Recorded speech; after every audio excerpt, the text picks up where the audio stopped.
Hello students and welcome in today's class, and in today's class we are going to do class 6th history chapter number 7 according to NCERT, and name of chapter is Ashoka the Emperor who gave up the war. And one more thing, this is the video part 2nd of this chapter and the first video of this chapter is already uploaded on YouTube. So now start करते हैं आज का topic. इससे पहले मैं आपको बता दूं हमने लास्ट वीडियो क्लास में क्या किया था. उसमें हमने ये देखा था कि जो आपका मौर्यन एम्पायर था वो पूरी तरह से पूरे इंडिया के ऊपर किस तरह से अपना वर्चस्व जमाता है. उसके बाद हमने ये भी देखा था कि first Mauryan empire that is Chandragupta Maurya, उन्होंने इंडिया के अंदर अपना राज बढ़ाना स्टार्ट किया था. उसके बाद चंद्रगुप्त मौर्य के बाद उनके बेटे बिंदुसार आए, बिंदुसार के बाद उनके बेटे अशोक आए, और फिर हमने अशोक के बारे में काफी कुछ समझा था और how actually Ashoka was linked with the Kalinga war, ये भी हमने देखा था. ठीक है, उसके बाद हमने ये देखा था लास्ट के अंदर कि जो आपका अशोका था उन्होंने कुछ अपने सर्विस दिए थे, कुछ अपने लेख लिखे थे. ठीक है, और उन्हीं सर्विस और उन्हीं लेख के बारे में आज हम पढ़ने जा रहे हैं. एक्चुअली अशोका ने कौन से सर्विसेज दिए थे या कौन से प्रिंसिपल्स दिए थे या फिर कौन से ऐसे रूल्स रेगुलेशंस दिए थे जो बाद में काफी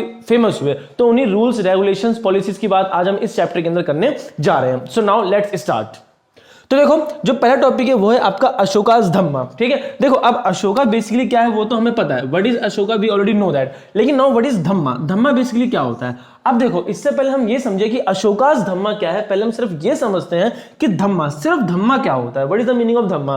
तो यहां पे लिखा हुआ है द टर्म धम्मा ए प्राकृतिक word derived from the Sanskrit word Dharma means religious decree और कस्टम्स. तो बेसिकली जो आपका ये वर्ड धम्मा है, प्राकृतिक आपकी एक लैंग्वेज हुआ करती थी, तो उसी लैंग्वेज से आपका जो ये वर्ड धम्मा है निकल के आया है धर्मा से. ठीक है, और धर्मा आपका एक संस्कृत वर्ड है जिसका नाम क्या है आपका, जिसका मतलब क्या है, जिसका मतलब आपका रिलीजियस कस्टम्स या फिर डिग्री, मतलब रिलीजियस मतलब किससे हो, धर्म से हो. तो बेसिकली धम्मा आपका एक प्राकृतिक वर्ड है. ठीक है, और ये जो धम्मा जो है आपका वो संस्कृत वर्ड धर्म से लिया गया है, और धर्मा का मतलब आपका धर्म है, रिलीजियस है, ये आपको ध्यान रखना है. ठीक है, तो ये तो हमने समझ लिया कि भाई धम्मा का मतलब क्या है और धम्मा आपका कैसे किस तरह से आपका निकल के आया है. अब हम समझते हैं अशोकास धम्मा क्या है, what is the meaning of Ashoka's Dhamma. तो यहाँ पे देखो आपको डिफाइन किया हुआ है. So Ashoka's Dhamma is a set of edicts that formed a policy of a Mauryan emperor Ashoka.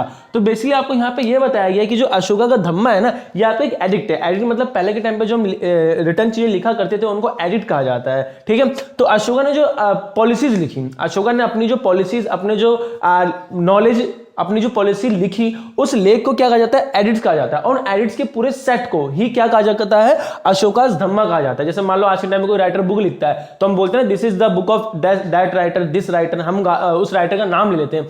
तो उसी तरह से धम्मा का मतलब बेसिकली यहाँ पे सेट ऑफ एडिट्स है. सेट ऑफ एडिट का मतलब वो जो पॉलिसीज, जो रूल्स रेगुलेशन जो इस एडिट के अंदर लिखी हुई थी उसी को क्या कहा जाता है, धम्मा कहा जाता है. और ये पॉलिसीज, ये रूल्स रेगुलेशन, ये प्रिंसिपल्स अशोका के द्वारा लिखी गई है, इसलिए इसे अशोकास धम्मा कह के पुकारा जाता है. ये आपको ध्यान रखना है. तो basically Ashoka's Dhamma is a set of written edicts in which there are several kind of principles policies are defined by the Ashoka's. ये आपको ध्यान रखना है. अब नेक्स्ट देखते हैं, नेक्स्ट क्या कहता है.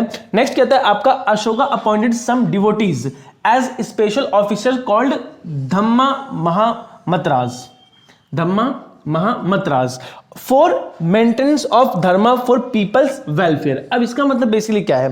तो देखो यहाँ पे क्या कहता है, जो अशोका थे उन्होंने जो अपनी पॉलिसीज प्रिंसिपल लिखे उनको तो अशोकास धम्मा कहा जाता है. लेकिन इन अशोकास धम्मा को पूरे वर्ल्ड के अंदर, इवन आउट ऑफ इंडिया, पूरे वर्ल्ड के अंदर ही फैलाने का काम इन्होंने कुछ लोगों को दिया, कुछ भक्तों को दिया. ये आपको ध्यान रखना है. और उन लोगों को क्या कहा गया, उन लोगों को धम्मा महामतरास कहा गया. ये आपको ध्यान रखना है. तो बेसिकली अशोकास धम्मा जो था उनको पूरे कंट्री में फैलाने का जो काम अशोका ने जिनको दिया था उन्हीं को धम्मा महामतरास कहा जाता है. ये आप समझ लो, ये एक तरह के ऑफिसर्स थे जिनका काम ही यही था कि अशोका जो प्रिंसिपल्स लिख रहे हैं, जो पॉलिसी लिख रहे हैं, उसको पूरे वर्ल्ड के अंदर फैलाना है. तो वो आपके अशोकास धम्मा महामतरास कहलाते हैं. ये आपको ध्यान रखना है. उनका काम ये भी हुआ करता था कि सिर्फ इनको फैलाना नहीं था, बल्कि जो आपके धम्मा महामतरास थे इनका काम ये भी था कि जो अशोकास के जो धम्मा है उनको लोगों के बीच में समझाना है, डिफाइन करना है, बताना है और उसको लाइफ में अपने इंप्लीमेंट भी करवाना है लोगों की लाइफ में. ये आपको ध्यान रखना है. तो हमने यहाँ तक ये समझ लिया कि भाई धम्मा क्या होता है, अशोकास धम्मा क्या होता है और धम्मा महामतरास क्या होता है, इनका क्या काम हुआ करता था. अब हम ये समझते हैं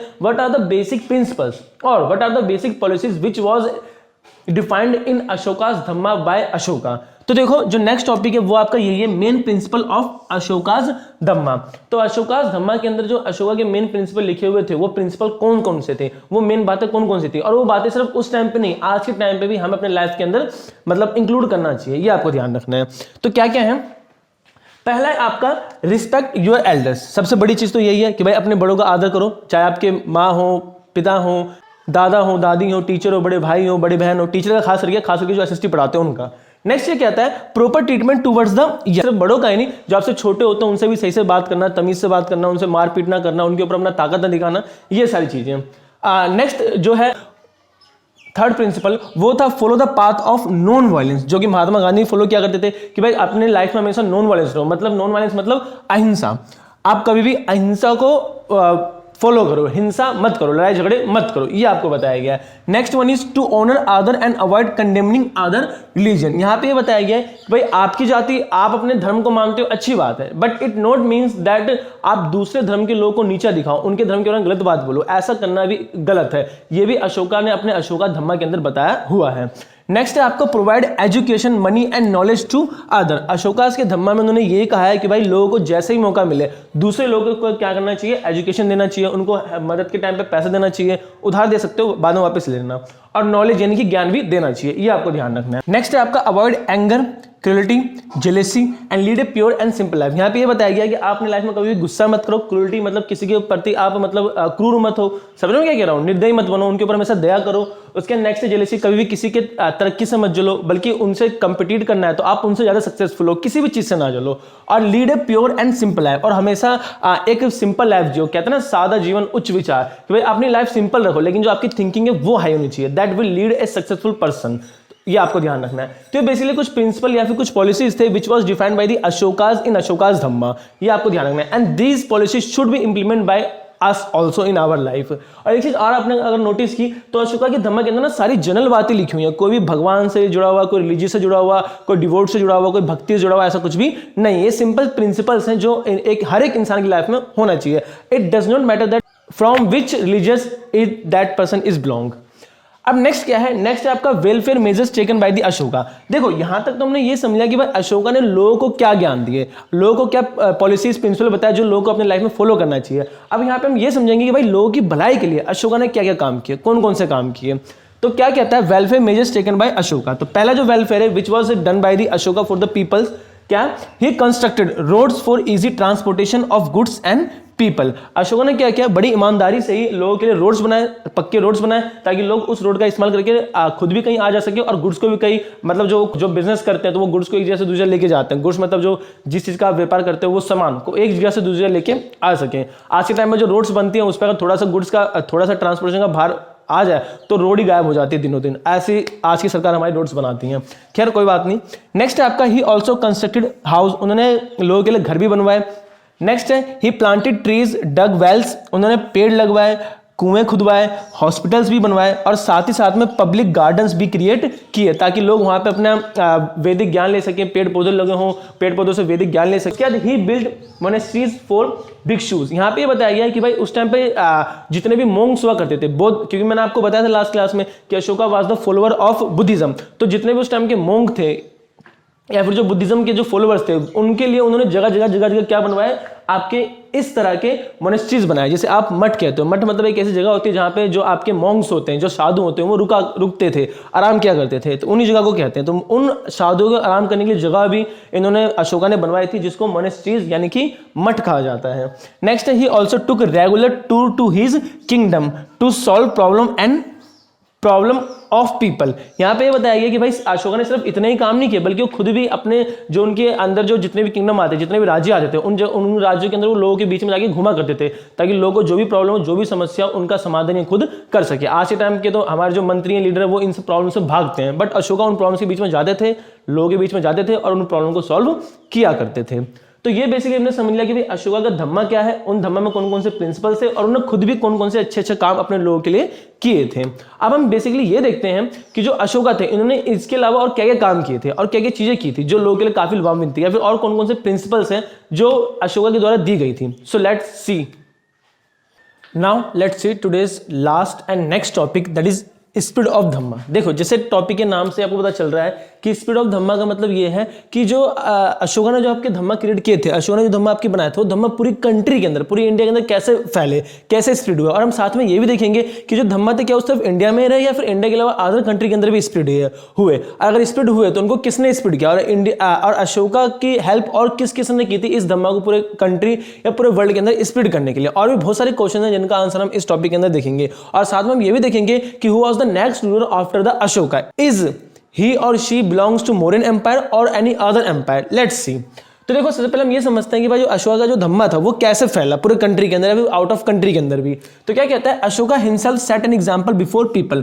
देखो सबसे पहले अशोका ने जो धम्मा लिखे थे, इससे पहले वो धम्मा लोगों के सामने प्रेजेंट करता है। पहले उसने उन धम्मा के अंदर लिखे हुए प्रिंसिपल्स को अपने लाइफ के अंदर अडॉप्ट किया, ताकि अपने लाइफ के अंदर अडॉप्ट करे, तब जाके लोगों के सामने एग्जाम्पल बने कि अशोका किंग कर सकते हैं तो बाकी लोग क्यों नहीं कर सके। तो पहले उन्होंने अशोका ने जो प्रिंसिपल्स लिखे थे उन प्रिंसिपल को, उन पॉलिसीज को सबसे पहले उसने अपने लाइफ के अंदर उतारा। उसके बाद ही इशूड एडिक्ट्स। एडिक्ट्स क्या था, अभी हमने बात की, to spread the message of Dhamma. साथ ही साथ उन्होंने जो प्रिंसिपल्स, जो पॉलिसीज या फिर जो मैसेज अपने लाइफ के अंदर अडॉप्ट किया था, उन मैसेज को उन्होंने लिखा जिसको एडिक्ट्स कहा जाता था, और उस एडिक्ट्स को पूरे कंट्री के अंदर फिर स्प्रेड किया, इस मैसेज को ध्यान रखना। फिर नेक्स्ट ही हिमसेल्फ टूड एक्सटेंसिवली, ठीक है, और उनके द्वारा लिखे गए प्रिंसिपल को उन्होंने खुद भी पूरे कंट्री के अंदर जितना हो सकता था दूर दूर जाके उन्होंने अपने उस प्रिंसिपल्स, पॉलिसीज को लोगों को समझाया, बताया और फैलाया। नेक्स्ट है he convened a Buddhist council at Pataliputra. इतना ही नहीं बल्कि उन्होंने जो प्रिंसिपल्स पॉलिसीज लिखे थे उन प्रिंसिपल पॉलिसीज को उन्होंने क्या किया, एक बुद्धिस्ट का कन्वेंट किया। कन्वेंट मतलब बेसिकली क्या होता है, जैसे मान लो जो बड़े बड़े लोगों की मीटिंग्स होती है, सम्मेलन होता है, उसी को कन्वेंट एक तरह से कहा जाता है। तो उन्होंने क्या किया, उन्होंने जितने उस टाइम के जितने भी देखो अशोका खुद तो एक बुद्धिस्ट के फॉलोअर थे ही थे, लेकिन उसके अलावा और जो लोग बुद्धिज्म के फॉलो थे, जो बुद्धिस्ट आप भी कहलाते थे, तो उन सभी बुद्धिस्टों का उन्होंने एक मीटिंग किया और उस मीटिंग के अंदर अपने लिखे हुए पॉलिसीज और प्रिंसिपल्स को बाकी बुद्धिस्ट के लोगों को बताया, ताकि बाकी बुद्धिस्ट के लोग भी इस पूरे प्रिंसिपल्स को पूरे इंडियन कंट्री के अंदर फैला सकें और अदर कंट्री के अंदर भी। नेक्स्ट है he appointed special officers called Dhamma Mahamatras. देखो जो इनके प्रिंसिपल्स थे वो प्रिंसिपल इन्होंने सिर्फ खुद भी नहीं फैलाए, सिर्फ इन्होंने बुद्धिस्ट के द्वारा भी नहीं फैलाया, बल्कि इन्होंने कुछ स्पेशल लोग भी रखे जो इस प्रिंसिपल्स, पॉलिसीज, एडिक्ट्स को पूरे कंट्री के अंदर या फिर आउट ऑफ कंट्री भी फैला सके, जिनको धम्मा महामतराज कहा जाता है। इसकी बात अभी हमने थोड़ी देर पहले की थी। नेक्स्ट है he used local language and wrote them on pillars and rocks to carry his message to every corner of his kingdom. देखो ये एक स्पेशल चीज है, क्या इन्होंने क्या किया, देखो क्योंकि आपको पता है अगर अशोका अगर चाहते हैं कि उनका पूरा जो धम्मा है सिर्फ इंडिया के अंदर नहीं बल्कि इंडिया के अंदर बाहरी कंट्री में भी फैले, अगर इंडिया में भी फैलाना है तो इंडिया के अंदर भी जो जितने भी लोग रहते हैं सबका लैंग्वेज तो एक होगा नहीं, सब अलग अलग लैंग्वेज बोलते हैं। जैसे आज के टाइम पे इंडिया के अंदर होता है, तो पहले के टाइम में भी इंडिया में ऐसा हुआ करता था कि जो अलग अलग जगह पे जो लोग रहते थे तो वो अलग अलग लैंग्वेज बोला करते थे। तो अशोका ने क्या किया, अशोका ने अपने धम्मा को सिर्फ एक नहीं बल्कि वहाँ के जो लोग जिस लैंग्वेज को समझते हैं उस लैंग्वेज में लिखना चालू कर दिया। और उनको सिर्फ उन्होंने कागज पे भी नहीं बल्कि उन्होंने पिलर्स पे, रॉक्स पे, यानी कि जो आपके पत्थर होते हैं उनके ऊपर, जो पिलर्स होते हैं उनके ऊपर लिखना चालू कर दिया और अलग अलग जगह पे, कंट्री के अलग अलग जगह पे इनको एस्टैब्लिश करना चालू कर दिया, ताकि लोग वहां पे पढ़े समझे, जहां पे पब्लिक का क्राउड ज्यादा हो वहां पे उन्होंने इन पिलर्स को, इन रॉक्स को एस्टैब्लिश किया ताकि लोग इसको पढ़े अपनी लोकल लैंग्वेज में, समझे जाने। जो लैंग्वेज आपकी कुछ अलग अलग लैंग्वेज थी, ये आपको ध्यान रखना है। वो लैंग्वेज क्या थी वो हम नेक्स्ट पॉइंट में देखते हैं। Most of the addicts were in Brahmi script, प्राकृतिक और पाली लैंग्वेज। और देखो प्राकृतिक पाली एक ही लैंग्वेज है, तो उन्होंने ज्यादातर जो इनकी जो स्क्रिप्ट थे वो ब्राह्मी लैंग्वेज या पाली या फिर प्राकृतिक लैंग्वेज में थी, ताकि वहाँ के जो मैसेज यानी कि वहाँ का जो जनता है वो उस स्क्रिप्ट को, वो उस पॉलिसीज को, रूल्स को, रेगुलेशंस को, प्रिंसिपल्स को, अशोका के धम्मा को इजीली समझ सके। नेक्स्ट है he sent his emissaries out of India also like Greece, Syria, Egypt, central Asia, Sri Lanka. तो बेसिकली यहाँ पे आपको ये बताया गया है कि जो अशोका की जो धम्मा थे वो सिर्फ इंडिया के अंदर नहीं बल्कि इंडिया के अलावा अलग अलग कंट्री के अंदर भी स्प्रेड हुआ। जैसे लाइक आपका ग्रीस हो गया, सीरिया हो गया, इजिप्ट हो गया, सेंट्रल एशिया हो गया, श्रीलंका हो गया। इंडिया के अलावा इन अलग अलग कंट्री के अंदर भी इन्होंने अपने अशोका के धम्मा को स्प्रेड किया। और इनको स्प्रेड करने वाले लोग कौन थे, उनको कहा जाता था एमी सीरीज। एमी सीरीज बेसिकली आपके जिनको हम दूत कहते हैं, जो राजा के दूत बन के दूसरी कंट्री के अंदर जाते हैं और राजा के मैसेज पूरे लोगों तक फैलाते हैं आउट ऑफ कंट्री, तो इनको दूत कहा जाता है। तो इन दूतों ने, इन एमी सीरीज ने इन अशोका के धम्मा को फैलाने का काम किया आउट ऑफ इंडिया। अब देखो इन एमी सीरीज के अंदर कौन से लोग थे, तो Ashoka son Mahendra and his daughter Sanghamitra were the emissaries to Sri Lanka. तो बेसिकली देखो ऐसे बहुत सारे एमी सीरीज थे अशोका के जिन्होंने अशोका के धम्मा को आउट ऑफ इंडिया स्प्रेड किया था, लेकिन श्रीलंका के अंदर जिन्होंने स्प्रेड किया था वो अशोका के ही बेटे महेंद्र थे और अशोका की ही बेटी संघमित्रा थी। ये आपको ध्यान रखना है, ठीक है। तो तो देखो एक चीज और आपके माइंड में क्वेश्चन जरूर उठा होगा कि भाई अशोक के बाद अगला किंग कौन बनता है। तो अशोक के बाद जो अगला किंग बनता है वो उनके ही ग्रैंडसन दशरथ मौर्य बनते हैं, ये आपको ध्यान रखना है। तो देखो इसी के साथ आपका ये टॉपिक आज का खत्म होता है, ठीक है। अब इससे आएगा जो टॉपिक कुछ और चीजें हैं, कुछ और टॉपिक्स हैं जो हमें देखने अशोका से जुड़े हुए हैं, तो उसको हम देखेंगे नेक्स्ट वीडियो पार्ट 3 के अंदर। Till share this video to your all friends.